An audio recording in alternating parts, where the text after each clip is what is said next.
Cuando yo empecé no hice ninguna formación, no hice ningún curso, no había esto.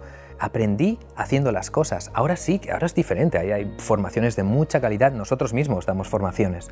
Entonces, los procesos se aceleran, pero al final es lo mismo. O sea, si no creas una web, si no creas esos contenidos, si no intentas posicionarlos, no conseguirás nada, por mucho que sepas, ¿no?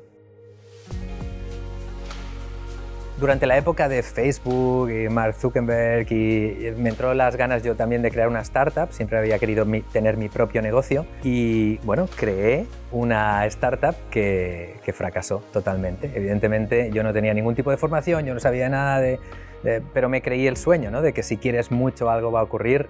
El mundo de los negocios ya os digo yo que no es así. Y al arruinarme entendí que realmente lo que tenía que hacer era traer dinero a casa. Había una persona que se llama Pat Flynn que estaba ganando dinero creando webs y posicionándolas. Y dije, vamos a ver qué está haciendo esta persona.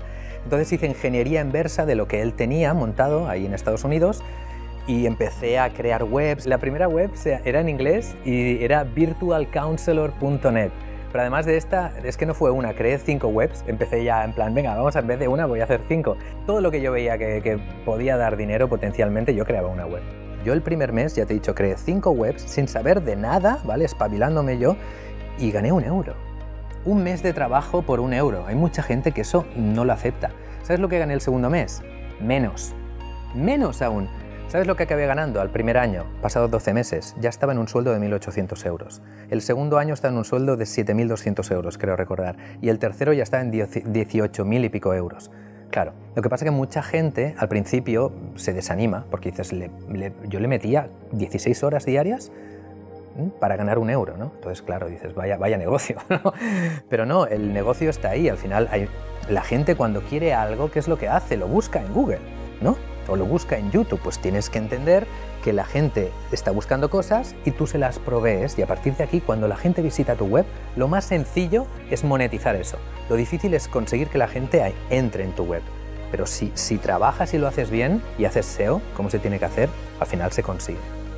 Lo que me gusta más de Hostinger, te digo que es el precio. Y me dirás, ostras, qué materialista. No, tío, porque yo sé que mucha gente que empieza, esa es una barrera muy difícil. El hecho de decir, ostras, Cuando yo empecé, para mí, que no tenía dinero, fue una barrera muy difícil tener que contratar un servidor dedicado en un lugar en el cual no me hacían caso cuando tenía problemas, ¿no? En cambio, ahora lo veo y digo, ostras, es que por menos de 3 euros puedo tener 100 webs. Por menos de 3 euros puedo tener 100 webs. Esto es lo mejor. Y esto es lo que a mí, con tranquilidad, me hace también decir, oye, utilizad Hostinger. Tíos, porque ¿para qué vas a pagar 50 euros cuando por 3 euros o un poco menos de 3 euros vas a tener un hosting de calidad, vas a tener un servicio de atención al cliente? Parece que esté haciendo publicidad, pero es que realmente lo pienso, ¿no? Y además por un precio que es imbatible. Entonces, ¿qué es lo mejor de Hostinger? El precio. ¿Pero por qué? Por la relación calidad-precio. También te digo que si fuera un hosting malo, no lo recomendaría. Es decir, mucha gente planifica. No planifiques. O sea, lo que tienes que hacer es actuar. Si quieres crear un negocio, crea un negocio. Vete a Hostinger y créate una web y luego ahí aprenderás cosas realmente. Como más se aprende es así. Al menos es como yo lo he hecho y me ha funcionado bien.